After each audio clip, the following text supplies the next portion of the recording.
I'm Jeff Fuller.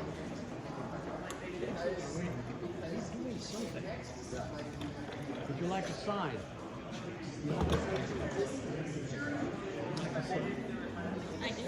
Okay, I'm sorry to interrupt your conversation, but I was asked by my friend Leah Bravo to say a few words before we got started. Many of you know Leah. She is a hard-charging citizen activist, and she's big in the critical race theory.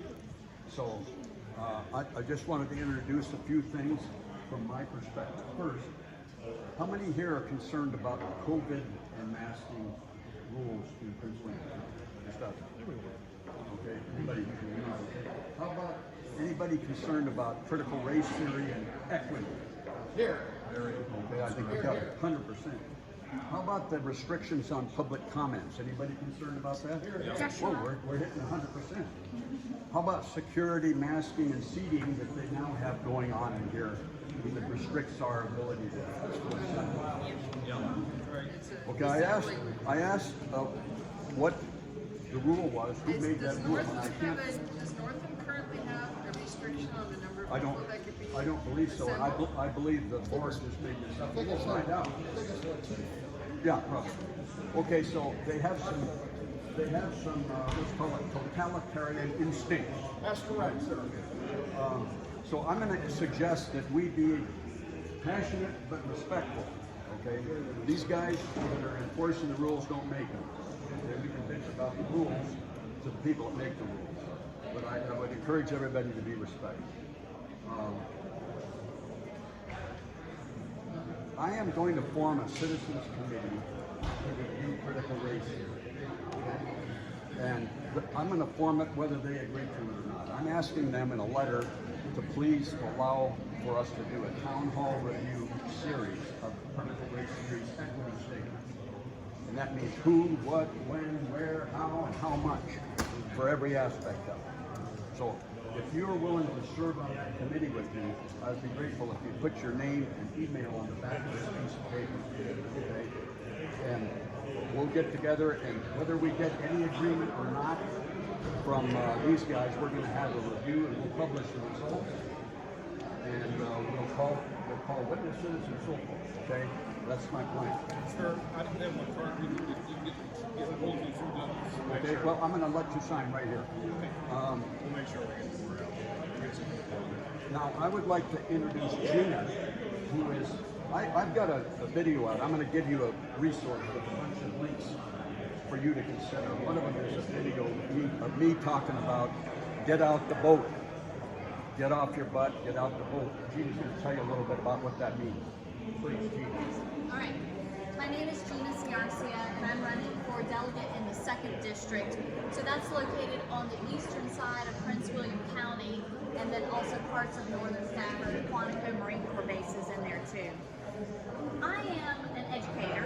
I homeschooled my own children for over a decade, and I've taught in classical Christian schools. Before I talk about voting, I just want to plant the seed in your brain for something to think about.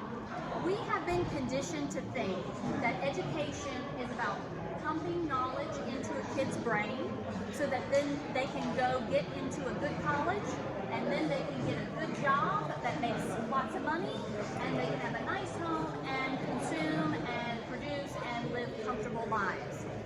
I want you to think about the possibility that education could be far more than that. Education forms a child's worldview. It molds his soul. It teaches him what the world is all about, his place in that world, and how he is to relate to the world.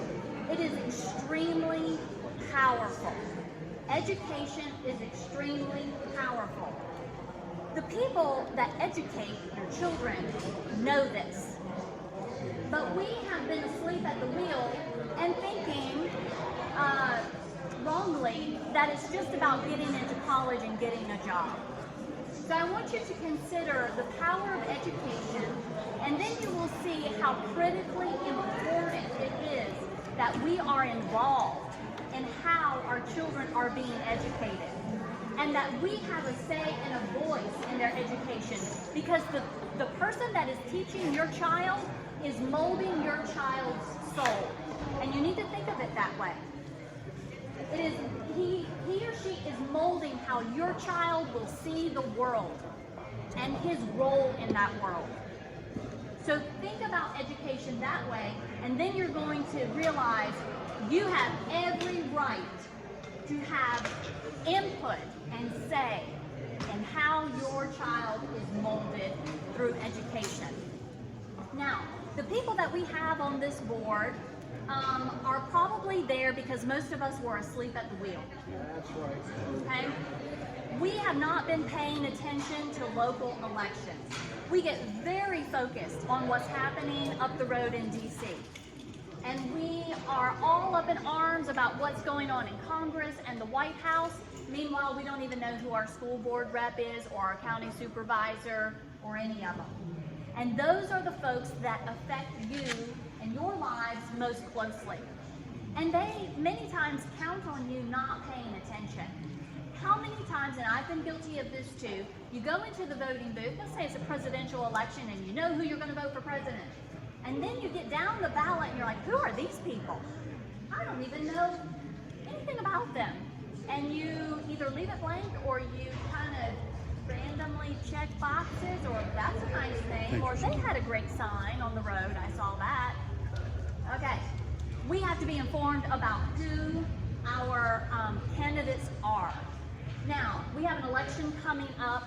Early voting starts Friday.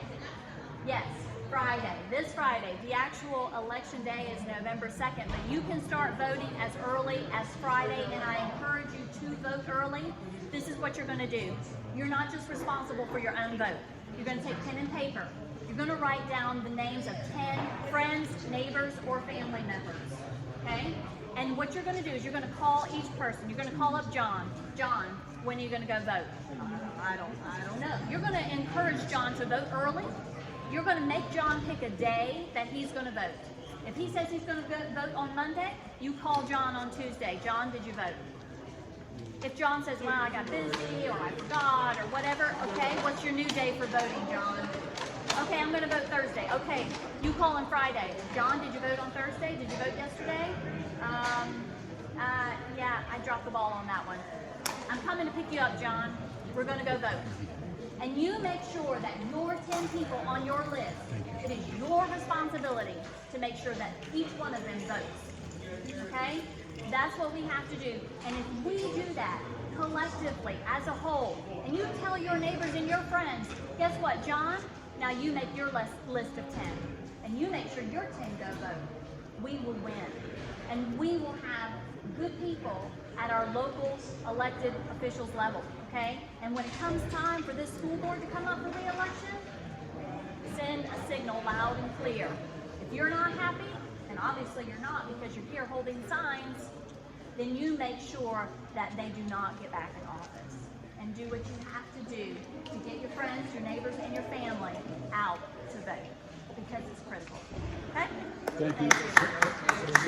Hey, we're gonna get a seat, you gotta get in there, because there's lots of people going in, and they're limiting the number of people that are Let me add something to what Gina just said that I would ask you to consider. Not only vote early, what else should you do? Huh? Vote in person. Vote in person. Don't let them steal your vote again. If you don't vote in person early, your vote can be taken and all you can do is gripe. Griping is not going to get it done. So that's, and thank you for saying that about the list. We've got to get out the vote. If we do, we'll win this election. And by the way, House District people like her will make it impossible for them to make worse laws in Richmond. That's true. And if you get a new governor, attorney general, and lieutenant governor, I don't care if you like him or not. If you get a new one, he will put a stop to this critical race theory crap on day one, and he's promised to do that. So this is big time. It's very important. It's saving our country. So I encourage you to get the word out and kick some butt. Now, one more thing, kids, can you lead me and lead us in Pledge of Allegiance? Think you could do that? No, I want to do the Pledge of Allegiance. Okay, I don't see a flag, so here's a flag. I pledge allegiance to the flag of the United States of America and to the republic for which it stands, one nation, under God, indivisible, with liberty and justice for all. The born and the unborn. Thank you, sir.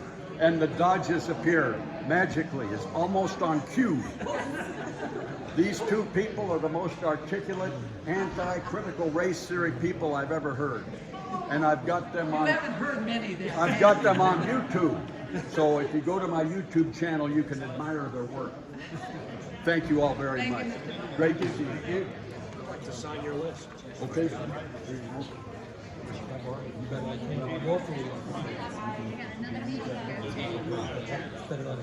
Yeah.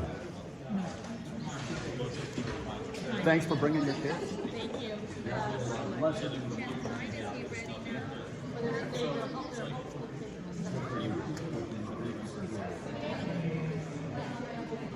Good to see you.